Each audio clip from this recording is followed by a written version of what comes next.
Ahojte, chcem sa s vami podeliť o také, pre mňa teraz také silné uvedomenie, ktoré mi prišlo dnes, až normálne mám také, už som aj si tisnú slzy do očí, ale chcem to s vami zdieľať.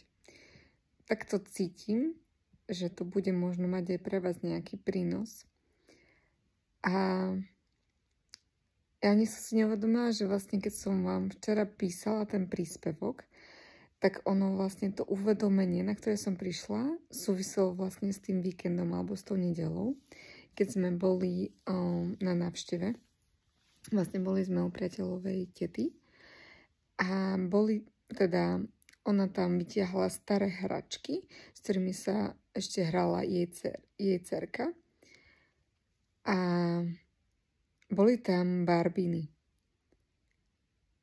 A ja si tak hovorím, že keď som zobrala jednu barbínu do ruky, že ja som veľmi túžila proste dostať pravú barbínu od Matela. Veľmi, veľmi som potom túžila. Mala som takú svoju vysnívanú a mám ešte proste doma niekde ešte v Poprade mám zrejme odložený ten obrázok.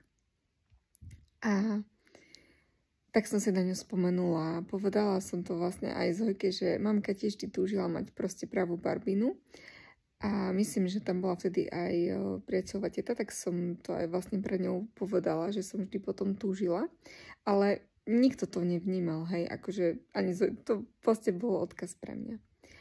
A keď vlastne Zoji hovorila o nejakej zelenej babike, že si tak povedala, že mám, a že ako si to proste manifestovala, hej, že ako tie deti to vnímajú v tej prítomnosti, že oni to už majú. A tak som si teraz presne spomenula na ten pocit, keď som sa pozerala na ten obrázok tej barbíny, keď som bola mladšia. A stále som dúfala, že ju dostanem. Ja som vždy chodila za našimi a vždy som im hovorila, že veľmi po nej túžim. Ale oni mi vždy povedali, že práve barbíny sú drahé. Takže nikdy mi nekúpili. Vždy mi kúpili vlastne iba imitáciu, hej, tie také plastové. A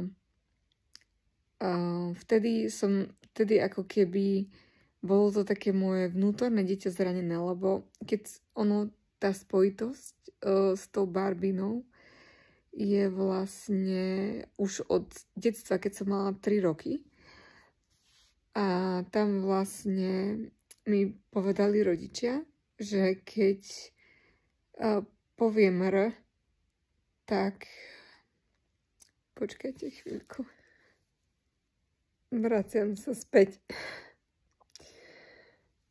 Musela som sa proste vyplakať, lebo bola to taká pre mňa silnejšia emócia, ktorú som asi potrebovala týmto celým asi vyrozprávať alebo ju spustiť tým, že o tom hovorím.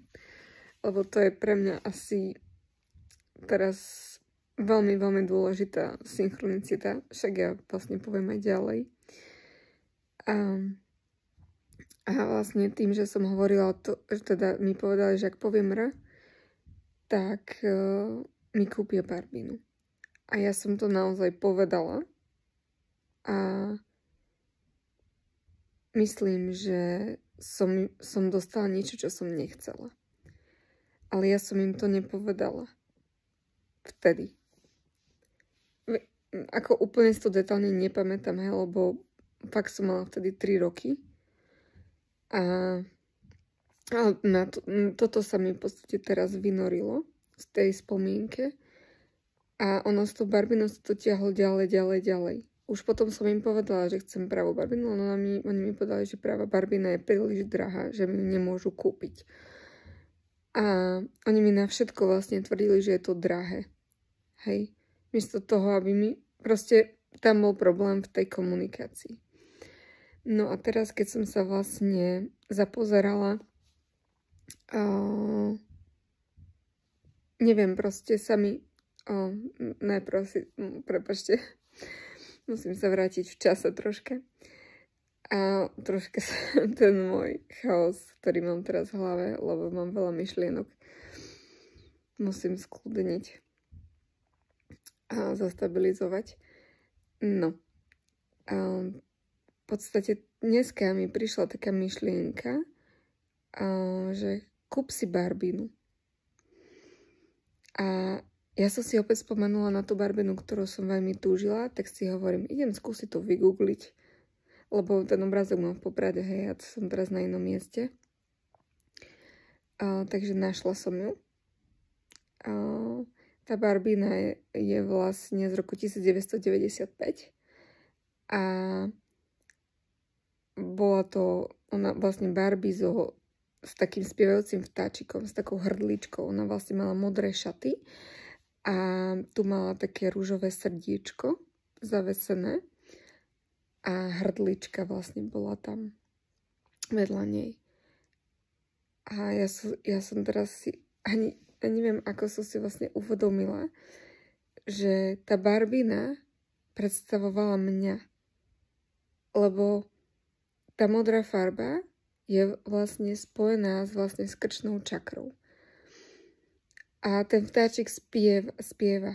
Čiže ja to beriem, že keď je tá Barbína ešte v tej krabici, tak je ako keby v zajatí, že není ešte slobodná. Ale ak som sa lepšie na tú symboliku aj tej hrdličky pozrela, tak presne tá hrdlička je o tej čistote, o tej láske, o tej slobode, o tej duši. Ja to tak beriem, že to, že sa tá duša vlastne otvára a tam som sa ako keby v tom období uzavrela. Tam vznikol ten môj možno prvý blok s tým môjim hrdlom, keď som nevyjadrovala tie emócie a všetko, čo som mala vyjadrovať. Kde som sa ja ako to mala všetko neprejavovala. A tam som sa uväznila. Preto sa mi stalo podľa mňa pred tým rokom to, že som začala mať problém s tým prehltaním, lebo ja som nevedela, z akej to je situácia. Ja som si spomínala na veľa ďalších XY možno situácií, prečo sa mi to stalo. A až dneska mi to došlo, že to bolo kvôli tej Barbine. Takže keď som mala 3 roky, vtedy tam bol ten úplne prvý blok, zrejme, ktorý som už vedela aj vyjadriť, ale som ho nevyjadrila. A prečo možno tak hovorím o tej Barbine? Pred rokom som začala sledovať jednu takú ženu, ktorá sa venuje ako keby takým rodinným odblokom. Ona ide vlastne do tých generácií a tak presne neviem, v čom spočíva tej práce do detailov, lebo nikdy som neabsolvovala ten jej program, ktorý má. Ale niekde v podvedomí som cítila, že chcem, ale keď som sa aj niečo opýtala, tak už tá odpoveď neprišla. Čiže zrejme asi všetko je tak, ako má byť a možno mám ísť na to svojím spôsobom, lebo tak to nejak cítim a má duša, že ja mám veľa vecí, aj poviem to tak, z tej astrológii, že čo sa týka rodiny zahmlených. Čiže ja vlastne potrebujem ísť cestou, možno inou cestou, cez seba. A ono všetko je tak v okolí nás, nám to ukazuje. No ale jednu vec, ktorá mi utkvela, o ktorej hovorila, keď mala taký proste krátky vhľad, a hovorila, že keď mala 30 rokov, tak si kúpila Barbínu, lebo tiež vždy chcela a nekúpila si ju. A keď si ju kúpila, tak sa tá jej to malé dievčatko uvoľnilo. A ja si hovorím, že by to bolo až také jednoduché. Chápete? Že vlastne mne prišla synchronicita, aby som si tú Barbínu kúpila. A Zojka, keď sa hrala vlastne cez víkend v nedeľu, tak ona mi to vlastne pripomenula, že tam som sa zajala. A že keď si ju kúpim, tak alebo keď ju proste dostanem darom, tak jednoducho sa to uvoľní. A ja to beriem, že je to taká, pre mňa je to synchro, lebo 1995, keď zrátate, tak vám dá 24. A 24 je Jupiter. A teraz je Jupiter na výslni aj v mojom tomto a Jupiter súvisí s hojnosťou. Takže všetko, čo sa deje, sa skladá presne tak, ako sa má. Čiže nie je náhoda, že som v tomto programe. Nie je náhoda, že tu hovorím o tom byť videná, o sebavedomí a že sa proste dejú veci a že idem aj cez ten komfort. Lebo všetko tak malo byť. Lebo všetko sa tak spája dokopy. Si vezmite, že v nedeľu som tam ísť nechcela. Ja som nechcela ísť na tú návštevu. Ja som proste niekde cítila, niekde vnútri, že nechoď tam. Nie, že tak vnútri, ale taký odpor v niečom. A prišla som pýtať, prečo tam nechceš ísť? A ja som mu povedala, že ja neviem, ja tam nechcem ísť. Niečo proste už sa tam vo mne asi bylo, lebo ja asi vnímam, že keď niekde nechcem ísť, alebo nechcem ísť, tak to znamená, že nechcem ísť do tej hĺbky. A viem, že tá rodina má príliš veľa tej tmy a ja to nechcem ako keby dávať zo seba von. A to bol presne asi ten proste prejav. A ja som ináč dneska Janke zdieľala, nahrávala som jej. Ani som si nevedomala, že vlastne týto som si odpovedala v tej nahrávke, na čo som úplne aj zabudla. A čo je podľa mňa veľmi dôležité. Možno aj pre vás, babi. Žiť v rovnováhe s tým, čo chcete vonku a čo chcete dnu. V zmysle, ja som to Janke vysvetovala vlastne na príklade, že napríklad ja to teraz poviem na svojom konkrétnom príklade, hej. Veľmi túžim pribrať.